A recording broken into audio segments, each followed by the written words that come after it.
Assalamualaikum warahmatullahi wabarakatuh. Bismillah walhamdulillah. Wassalatu wassalamu ala sayyidina Rasulillah wa ala alihi wa sahbihi wa man walah. Rabbi shrah lana sudurana wa yassir lana umurana wa halul 'uqdatam min alsinatina yafqahu aqwalana. Allahumma ja'al Qur'anal Karim rabi'a qulubina wa nura sudurina wa dhahaba humumina wa jalaa ahzanina warzuqna tilawatahu ana al-laili wa ana an-nahar wa 'allimna minhu ma jahilna wa dhakkirna minhu ma nusina waj'alhu hujjatan lana wa la 'alaina yawmal qiyamah. Qala Allah subhanahu wa ta'ala fil Qur'anil Karim, a'udzu billahi minasy syaithanir rajim. Laqad kana fi qasasihim ibratun li ulil albab ma kana hadithan yuftara walakin tasdiqal ladzi bayna yadayhi wa tafsila likulli syai'in wa hudan wa rahmatan liqaumin yu'minun. Demi sungguhnya kisah nabi-nabi itu mengandungi pelajaran yang mendatangkan iktibar bagi orang-orang yang mempunyai akal fikiran. Kisah nabi-nabi yang terkandung dalam Al-Quran bukanlah ia cerita-cerita yang diada-adakan, tetapi ia mengesahkan apa yang tersebut di dalam kitab-kitab agama yang terdahulu daripadanya, dan ia sebagai keterangan yang menjelaskan tiap-tiap sesuatu serta menjadi hidayah, petunjuk dan rahmat bagi kaum yang mahu beriman. Amma ba'. Yang dimuliakan Ustaz Zuhairi, TYDP 1, Raisah, Ustazah Aisyah Waidan, seterusnya barisan JKT, sahabat, ikhwah maupun akhwat yang dirahmati Allah Subhanahu wa taala sekalian. Pertama sekali kita lafazkan syukur alhamdulillah, pada hari ini kita masih lagi bertemu dan berkongsi beberapa nasihat, peringatan, pengajaran, supaya mana pengajaran ini menjadi iktibar kepada kita semua, sebagaimana tujuan kisah di dalam Al-Quran adalah ibrah li ulil albab, sebagai pengajaran, dan cerita-cerita dalam Al-Quran adalah cerita yang real, yang nyata. Maka hadithu yuftara, ia bukan makana hadithan yuftara, ia bukan cerita yang direka-reka, cerita yang dongeng, bukan cerita yang asatir, ia adalah cerita yang benar. Ini manhaj qasas Al-Qurani, manhaj penceritaan kisah dalam Al-Quran. Baik, hari ini kita akan masuk satu tajuk berkaitan tentang kisah Bani Israel, kisah Bani Israel, kisah yang dirakamkan dalam dua surah, yang terutamanya dalam surah Al-Baqarah ayat 65 dan surah Al-A'raf ayat 163 sehingga ayat 168. Mudah-mudahan kita ambil pengajaran daripada cerita yang akan dikongsikanlah. Sebelum itu kita baca firman Allah Subhanahu wa taala. A'udzubillahi minasyaitonirrajim. Was'alhum 'anil qaryati allati kanat hadiratal bahri id ya'duna fis sabt id ta'tihim hitanuhum yawma sabtihim syur'a wa yawma la yasbituna la ta'tihim kadzalika nabluhum bima kanu yafsukun. Wa id qalat ummatun minhum lima ta'iduna qauman illahu muhlikuhum aw mu'adzibuhum 'adzaban shadida qalu ma'dziratan ila rabbikum wa la'allahum yattaqun. Falamma nasu ma dhukiru bihi anjayna alladhina yanhauna 'anis su'i wa akhadna alladhina zalamu bi'adzabin ba'isin bima kanu yafsukun. Falamma atau amma nuhu anhu qulna lahum kunu qiradatan khasi'in. Wa idh ta'adzana rabbuka la yab'athanna 'alaihim ila yaumil qiyamati man yasumuhum su'al 'adzab inna rabbaka la sari'ul iqab wa innahu laghafurur rahim. Wa qatta'nahum fil ardi umama minhumus salihun wa minhum duna dhalik wa balawnahum bil hasanati was sayyiati la'allahum yarji'un. Sadaqallahul azim. Baik, sebagaimana yang kita makruf, Bani Israel iaitu anak beranak Nabi Yaqub alaihissalam, kaum Bani Israel dia adalah kaum generasi Islam yang terdahulu, merujuk kepada generasi Islam yang terdahulu. Maka ia menjadi pengajaran kepada kita juga, umat Islam hari ini, supaya mana kita tidak mengabaikan ketaatan kepada Allah Subhanahu Wa Taala. Pelbagai nikmat yang dikurniakan kepada Bani Israel, dari awalnya mereka mendapat kesenangan masuk dalam Mesir, ketika mana zaman Nabi Yusuf mereka berjaya masuk Mesir, dan tugas mereka ataupun profession mereka ketika itu adalah bercucuk tanam. Mereka mahir dalam bercucuk tanam. Kemudian mereka ditindas oleh Firaun. Kemudian mereka diselamatkan oleh Allah Subhanahu Wa Taala ketika mana peristiwa terbelahnya laut. Kemudian mereka dimaafkan oleh Allah Subhanahu Wa Taala. Allah menerima taubat mereka ketika mana Nabi Musa alaihissalam naik ke bukit Tur Saina untuk mengambil kitab Taurat. Kemudian mereka diterima kemaafan mereka, taubat mereka diterima oleh Allah Subhanahu Wa Taala disebabkan mereka sembah berhala lembu. Kemudian mereka diselamatkan lagi oleh Allah Subhanahu Wa Taala daripada bencana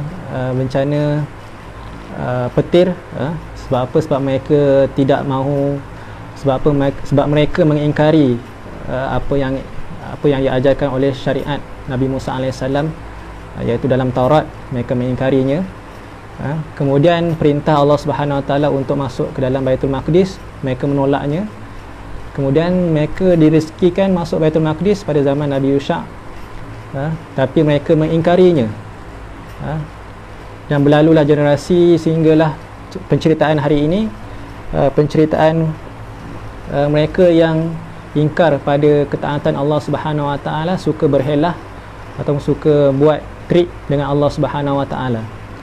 Cerita Bani Israel pada hari ini kita tidak tahu berlaku pada zaman Nabi Musa ataupun Nabi Daud ataupun Nabi Sulaiman, dan Nabi-Nabi Bani Israel kita tidak tahu bila berlakunya.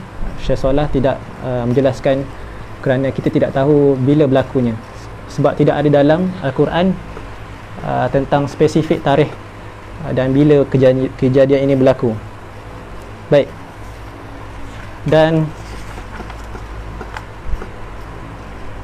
dalam surah Al-Baqarah juga Allah menyebut walaqad alimtumul ladzina tadaw minkum fis sabti faqulna lahum kunu qiratan khasiin. Mereka Allah Subhanahu Wa Taala menyuruh Nabi Muhammad sallallahu alaihi wasallam berjumpa dengan golongan Yahudi dan tanyakan peristiwa yang mereka tahu sendiri, peristiwa legenda oleh Yahudi sendiri. Mereka tahu sebagaimana kisah kaum Bani Israel ingkar dan suka buat helah tentang arahan Allah Subhanahu Wa Taala supaya terus beribadat pada hari Sabtu, berhenti cuti, tidak melaksanakan apa-apa aktiviti pada hari Sabtu. Sebab itulah hari Sabtu adalah hari cuti bagi bangsa Yahudi, hari Ahad bangsa Nasrani dan agama Nasrani, dan hari Jumaat ialah hari cuti agama Islam sepatutnya. Tapi hari ini kita cuti hari Ahad, kan? Sebab itulah dalam solat Jumaat pun orang yang datang solat Jumaat dalam keadaan yang lemah sebab kita bekerja. Baik, dan surah penceritaan kisah ini, penceritaan mereka yang degil tidak melaksanakan ibadah pada hari Sabtu, dirakamkan pada surah Al-A'raf. Sedangkan surah Al-A'raf ni diturunkan di Mekah, tapi yang ayat 163 sehingga ayat 168 ni ia turun pada era Madinah, Madaniyah. Sedangkan kita tahu kisah-kisah dalam Al-Quran majoritinya turun pada era Makkiyah, Tetapi kisah pensyariatan Allah Subhanahu Wa Taala memerintahkan kepada Bani Israel supaya tidak melaksanakan apa-apa aktiviti pada hari Sabtu, ia diturunkan di Madaniyah. Apa signifikannya? Signifikannya adalah Madaniyah adalah era pelaksanaan syariat. Maka kita kena ambil pengajaran sebagai garis sempadan supaya kita berhati-hati dalam melaksanakan syariat. Sebab apa? Sebab ada orang yang sebegini, orang yang suka buat helah dalam melaksanakan syariat. Baik. Dan orang yang suka buat helah ni pada asalnya yang suka buat trik, suka buat helah ni, suka menipu Allah Subhanahu Wa Taala, bukan menipu manusia saja, bahkan menipu Allah Subhanahu Wa Taala. Mereka katakan benda ni asal, Allah katakan benda ni asal tak boleh, tapi mereka mengolah supaya menjadi perkara ini boleh, sampai jadi boleh. Sebab itulah ayat ini diturunkan pada era Madaniyah, era pensyariatan. Baik, kita masuk ayat yang pertama. Was'alhum anil qaryatil lati kanat hadratal bahr.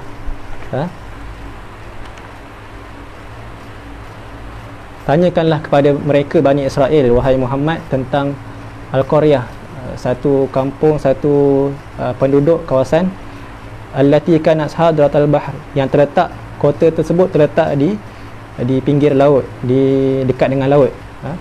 Ayat ini was'alhum, Allah Subhanahu Wa Taala menyuruh Nabi untuk bertanya kepada mereka.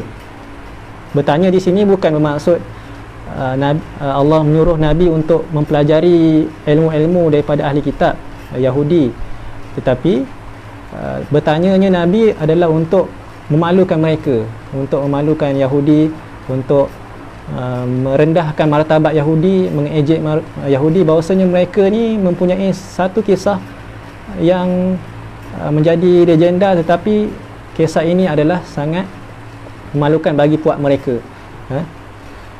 Sedangkan Nabi melarang supaya bertanya kepada golongan Yahudi. Banyak Nabi melarang kepada para sahabat untuk mengambil ilmu daripada ahli kitab. Dan Allah Subhanahu Wa Taala juga memerintahkan kepada Nabi jangan bertanya kepada mereka tentang perkara-perkara berkaitan akidah, dalam surah Al-Kahfi, wala tastaftafihim minhum ahada. Jangan kamu minta penjelasan kepada mereka tentang satu perkara, tapi ada juga hadis yang membenarkan, seperti mana wahadithu an bani Israel wala haraj, hadis yang panjang,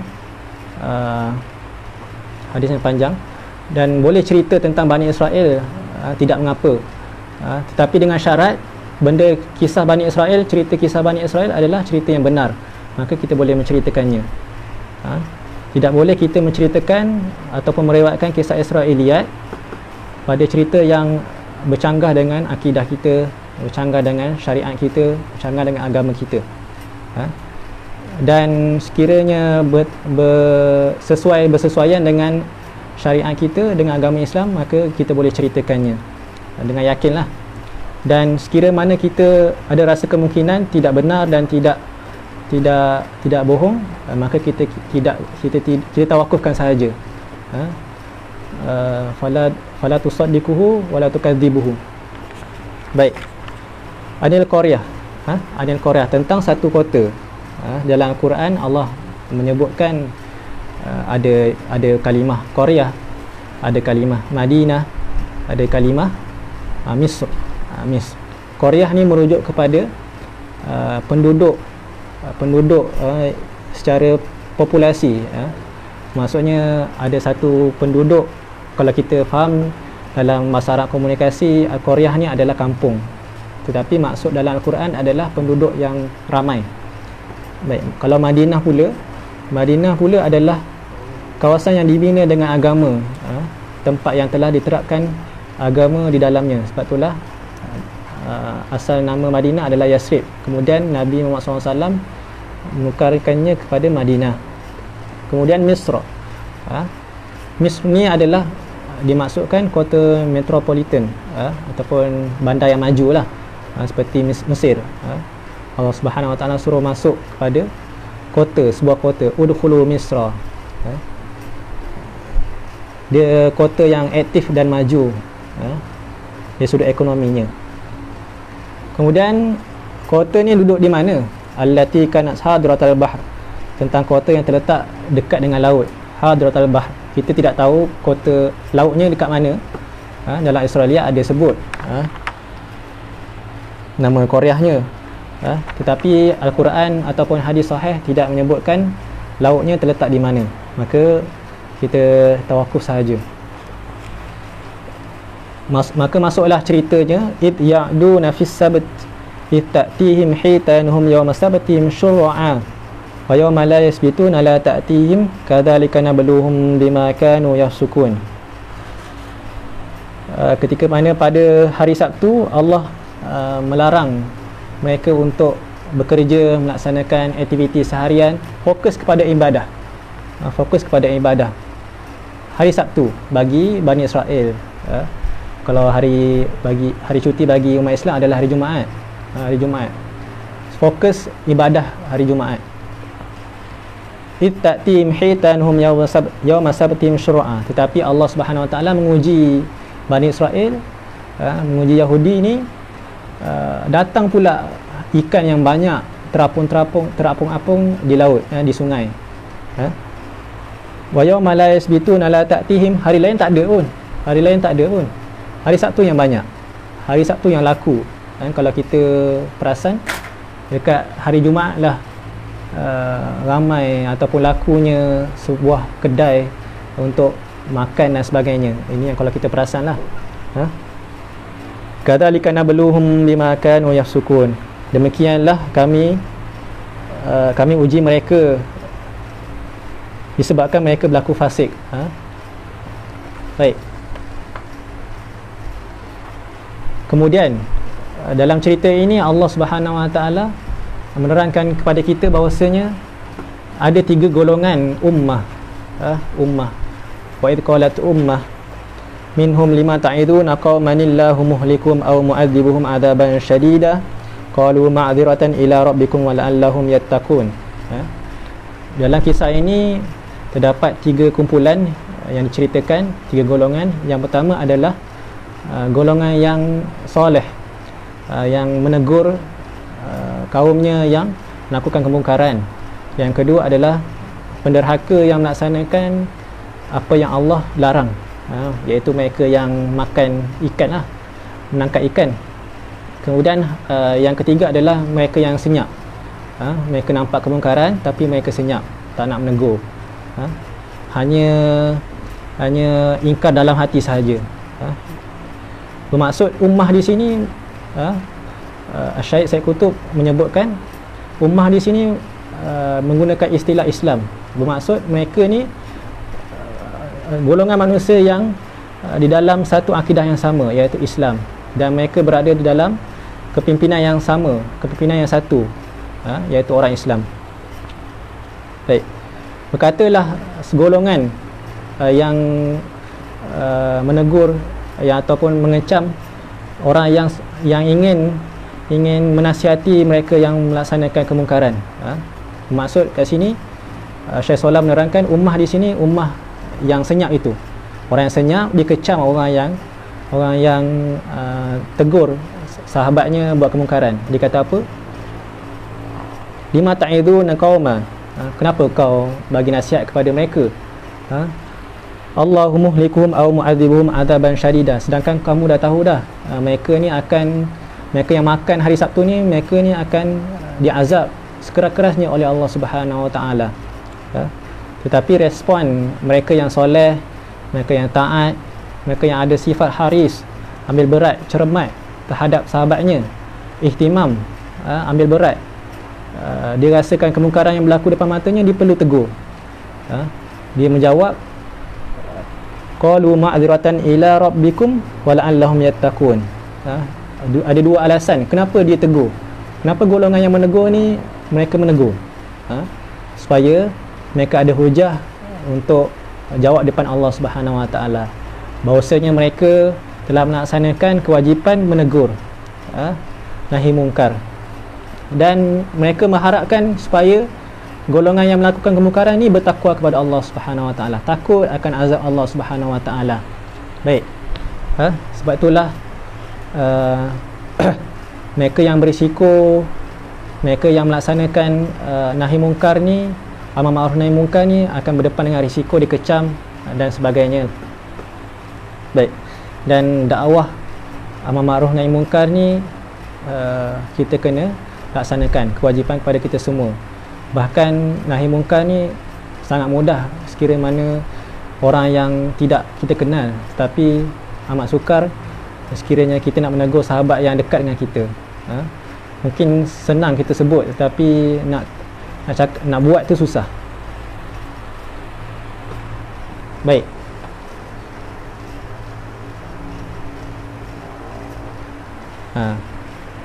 di sini ada 3 golongan, mereka yang ingkar, mereka yang soleh menegur, mereka yang senyap.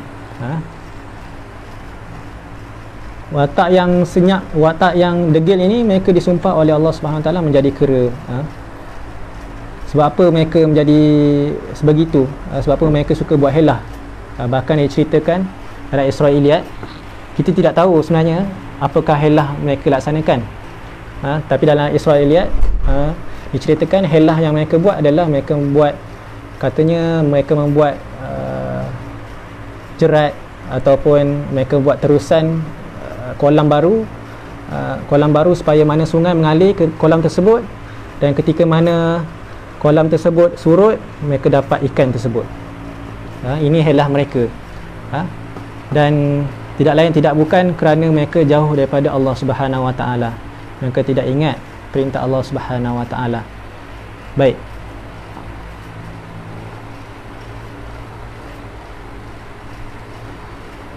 kemudian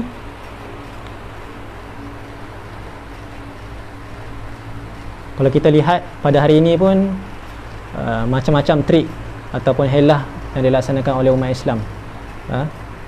Walaupun ditukar pelbagai nama, antaranya riba. Allah mengharamkan riba, Allah mengharamkan riba, tapi diubah dengan helah yang pelbagai, ditukar kepada faedah, ditukarkan kepada bunga. Hakikatnya itu adalah mungkar. Dan yang contoh lain, sebagai contoh lain yang lain adalah konsert. Contoh konsert yang melalaikan, diubah secara total menjadi konsert amal, seolah-olah pergi ke konsert tersebut mendapat amal kebaikan. Sedangkan yang penyanyi tersebut, penyanyi yang melaksanakan maksiat, tidak menutup aurat dan sebagainya, mereka cuba mengolah supaya benda yang diharamkan oleh Allah Subhanahu Wa Taala menjadi boleh, halal bagi mereka. Baik, kalau kita duduk dalam generasi mereka ketika itu pun, kita pun tidak tahu adakah mereka ni, adakah kita ni akan makan hari Sabtu ataupun tidak ikan tersebut. Kalau kita fikir logik pun, dari sudut akal kita, mereka tak makan hari Sabtu, mereka tak tangkap hari Sabtu, bahkan mereka buat helah, buat kolam, buat jerat, tapi kita ambilnya hari Ahad. Ini trik mereka. Ini helah lah, helah yang sangat dimurkai oleh Allah Subhanahu Wa Taala.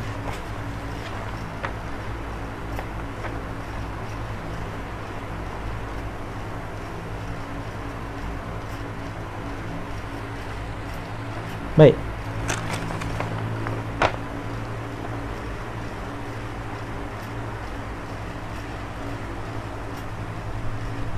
kemudian watak yang ketiga adalah watak mereka yang senyap, as-sakitin.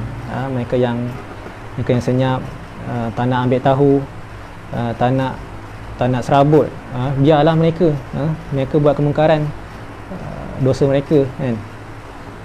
Masing-masing ada hak asasi mereka sendiri, masing-masing ada hak sendiri. Ini perangai mereka. Sedangkan mereka nampak kemungkaran di hadapan mereka, Jadi 3 watak ini dirakamkan oleh Allah Subhanahu Wa Taala, bahkan berterusan sehinggalah hari kiamat, di dalam kalangan umat Islam sendiri. Baik. Kemudian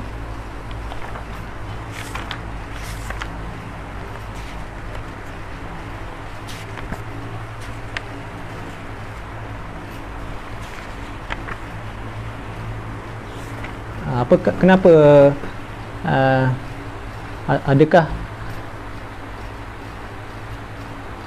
apakah watak sikap orang yang senyap ni, perangai orang senyap ni, sebab apa mereka senyap? Yang pertama adalah kerana mereka membiarkan kemungkaran yang tersebar. Mereka nampak kemungkaran, mereka biarkan. Kemudian yang kedua, mereka hanya duduk diam saja, duduk diam saja, tak nak tegur, tak nak tegur kemungkaran yang berlaku. Kemudian mereka cukup ingkar dalam hati sahaja. Yang keempat, mereka ni suka kecam mereka yang cuba untuk menegur sahabatnya, iaitu orang muslih, orang yang menasihati. Sebab apa mereka kata gitu? Sebab mereka yakin bahawasanya orang yang derhaka ni, mereka akan dibinasakan oleh Allah Subhanahu Wa Taala. Mereka akan diazab oleh Allah Subhanahu Wa Taala dengan azab yang pedih. Baik.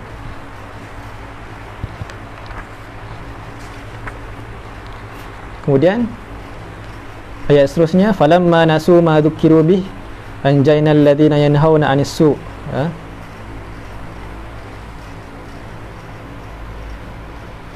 Maka setelah mereka melupakan apa yang diperingatkan kepada mereka, mereka buat, mereka tangkap juga hari Sabtu tu, kami selamatkan orang-orang yang melarang orang lain melakukan kejahatan, dari kami timpakan kepada orang-orang yang zalim siasaan yang berat.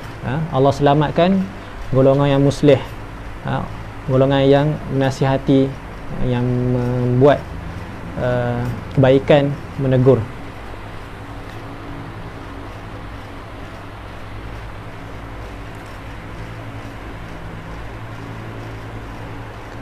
Tetapi di sini Allah tidak merakamkan adakah orang yang senyap ini mereka disumpah menjadi kera ataupun mereka diselamatkan. Allah senyapkan dalam Al-Quran. Terdapat khilaf di kalangan para ulama mufassirin. Ada yang mengatakan mereka yang senyap ni mereka turut menjadi kera juga. Sebab apa? Sebab mereka tidak mencegah sahabat-sahabatnya. Yang kedua, mereka terselamat. Sebab apa? Sebab mereka tak buat penangkapan hari Sabtu tersebut. Maka mereka terselamat. Tetapi Al-Quran tidak menerangkan adakah mereka ni selamat ataupun mereka turut menjadi kera. Baik. Dan di sini Syekh Salah membuat sedikit ulasan kenapa mereka ni tidak dirakamkan oleh Allah Subhanahu Wa Taala dalam Al-Quran. Menggambarkan bahawasanya mereka ini adalah golongan yang tidak bermanfaat, golongan yang tak ada nilai, golongan yang tak ada fungsinya, tak ada function. Maka tak ada peranan bagi mereka untuk dirakamkan oleh Allah Subhanahu Wa Taala dalam Al-Quran.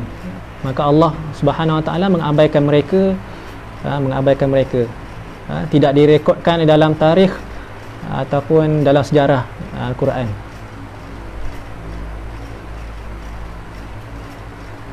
Sebab apa?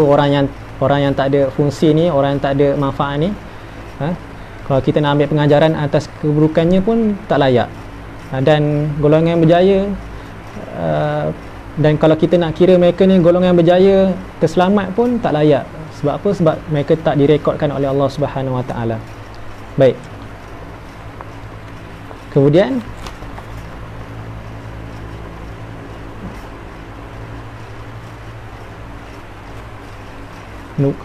kenapa disumpah menjadi kera? Kenapa mereka ni disumpah menjadi kera? Kenapa tidak menjadi haiwan-haiwan yang lain? Para ulama merumuskan, ulama tafsir merumuskan bahawasanya menggambarkan kera ni bentuk dosa mereka. Sebab apa? Sebab kera ni kelihatan seperti manusia, tapi bukan manusia. Begitu juga mereka menganggapkan mereka membuat perkara amalan yang kelihatan halal, tetapi sebenarnya diharamkan oleh Allah Subhanahu Wa Taala. Hakikatnya haram untuk mereka laksanakan. Sebab itulah mereka disumpah menjadi kera. Ni ulama mufassirin antaranya merumuskan.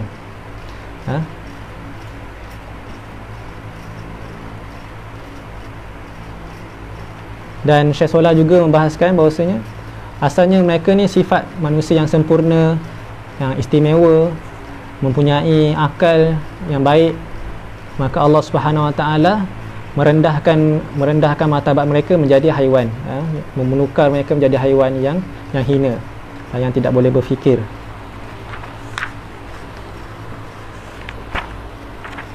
Baik.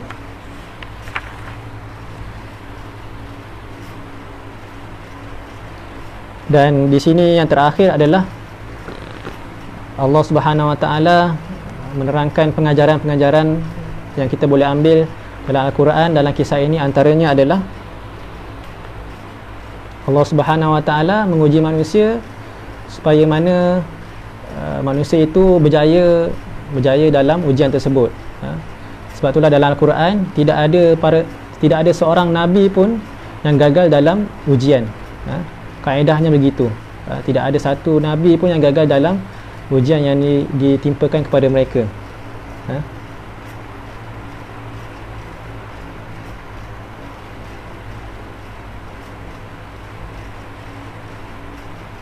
Dan pengajaran seterusnya adalah golongan Yahudi ataupun Bani Israel ketika itu suka membuat helah, suka membuat tipu daya untuk membolehkan apa yang diharamkan oleh Allah Subhanahu Wa Taala.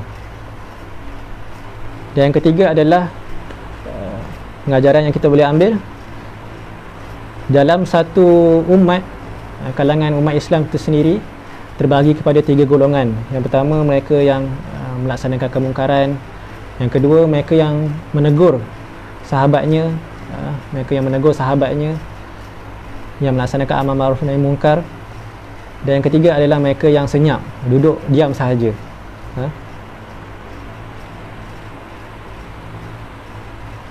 Dan sifat orang yang soleh adalah dia akan menegur kemungkaran yang berlaku berada di hadapan mereka. Dalam Al-Quran banyak kisah-kisah yang lain, antaranya kisah Nabi Musa bersama Nabi Khadir. Nabi Musa menegur Nabi Khadir kerana Nabi Musa tidak tahu. Kerana Nabi Musa belum dijelaskan apakah justifikasi ataupun alasan perbuatan Nabi Khadir alaihissalam. Tetapi atas dasar keimanan dan selayaknya seorang Nabi itu, dia mesti menegur kemungkaran yang berlaku di hadapan mata mereka. Kalaulah Nabi Musa tidak menegur, orang boleh mempertikai kan adakah Nabi Musa ni Nabi. Sebab itulah Nabi Musa menegur. Teguran adalah wajib lah. Cakap mungkin mudah kan, tapi nak tegur sahabat sendiri sangat susah lah sebenarnya.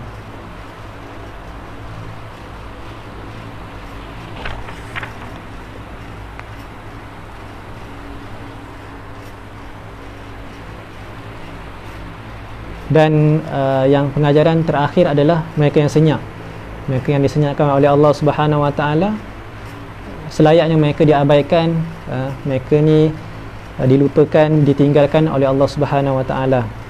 Sebab itulah kita hidup ni mesti ada nilai. Kita hidup ni mesti ada nilai. Adakah kita ni hidup diuji, ditindas dan sebagainya, tetapi prinsip kita teguh, maka usaha tersebut adalah usaha yang berbaloi. Berbeza dengan mereka ni hidup dalam keadaan yang senang, tetapi mereka ni tidak melaksanakan syariat Allah Subhanahu Wa Taala, maka mereka mendapat sengsara di dunia dan di akhirat kelak. Dan Allah Subhanahu Wa Taala mengukur mengukur pahala ataupun mengukur seorang hamba itu berdasarkan keikhlasan amalan yang mereka laksanakan. Betul-betul ikhlas kerana Allah Subhanahu Wa Taala, ditegur ikhlas, nampak kemungkaran yang berlaku, dia nasihat, bukan kerana nak tunjuk dia hebat dalam menegur, tetapi atas dasar iman, atas dasar sahabat, dia perlu menegur kemungkaran yang berlaku di hadapan mata. Baik.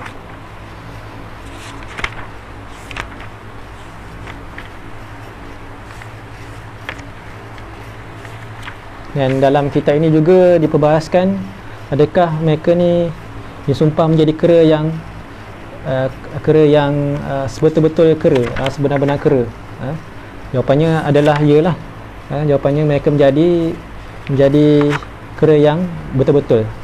Tetapi bagaimanakah kesinambungan setelah mereka menjadi kera, dan bagaimana mereka menjadi kera ni kita tidak tahu. Bagaimana Allah Subhanahu Wa Taala menukarkan mereka menjadi kera, kita tidak tahu. Apakah yang berlaku selepas mereka menjadi kera ni pun kita tidak tahu. Apakah mereka ni pupus, kita pun tidak tahu. Apakah mereka ni beranak pinak selepas menjadi kera pun kita tidak tahu. Kita tidak tahu. Maka perkara yang disenyapkan oleh Allah Subhanahu Wa Taala, kita kena tawakuflah persoalan ini. Dalam hadis pun tidak menyebut, dan kita tidak tafsirkan ataupun tidak perlu mengharungi persoalan-persoalan yang timbul. Adakah yang lahir ni lahir beruk ke, lahir kera ke, tidak? Wallahu alam. Maka kaedah dalam Al-Quran, kita tidak boleh, Syekh Salam menyebutkan, kita tidak boleh menafsirkan dengan perkara yang Israiliyat, perkara yang khurafat, perkara yang dongeng, sebagaimana kisah Israiliyat yang lain dibawa oleh ahli kitab Yahudi, kan? Sebab apa? Sebab ahli kitab ni, Yahudi ni, mereka ni terkenal dengan suka menipu, suka dusta, suka membunuh para nabi. Baik, mudah-mudahan itu sahaja, dan kita boleh ambil pengajaran daripada kisah ini, supaya mana kita tidak suka berhelah terhadap perintah Allah Subhanahu Wa Taala, dan ini menjadi pengajaran. Dalam surah Al-Baqarah ada sebut, faja'alnaha nakalan lima baina yadayha wa ma khalfaha wa mau'izatan lil muttaqin. Setelah ayat walaqad alimtumul ladzina tadaw minkum fis sabti fakunu lahum qiradatan khasiin, kemudian faja'alnaha nakalan lima baina yadayha wa ma khalfaha wa mau'izatan lil muttaqin. Maka kami sumpah mereka menjadi kera sebagai pengajaran. Faja'alnaha nakala, pengajaran. Lima baina yadayha, pengajaran pada waktu tersebut, pada ketika itu. Wa ma khalfaha, dan pengajaran untuk mereka yang datang selepas itu, bermaksud kita lah. Wa mau'izatan lil muttaqin, dan menjadi nasihat dan pencegahan bagi orang-orang yang bertakwa, yang takutkan Allah Subhanahu Wa Taala. Orang bertakwa ni dia bersifat dengan sifat hati-hati, bersifat hati-hati. Baik, nak kira itu saja, mudah-mudahan bermanfaat, dan sekiranya ada permasalahan ataupun persoalan yang ingin dikongsikan, boleh bagi tahu atau PM. Dan itu saja. Atafi bihadzal qadr, syukran ala husni istimaikum. Wallahu taala alam. Assalamualaikum warahmatullahi wabarakatuh.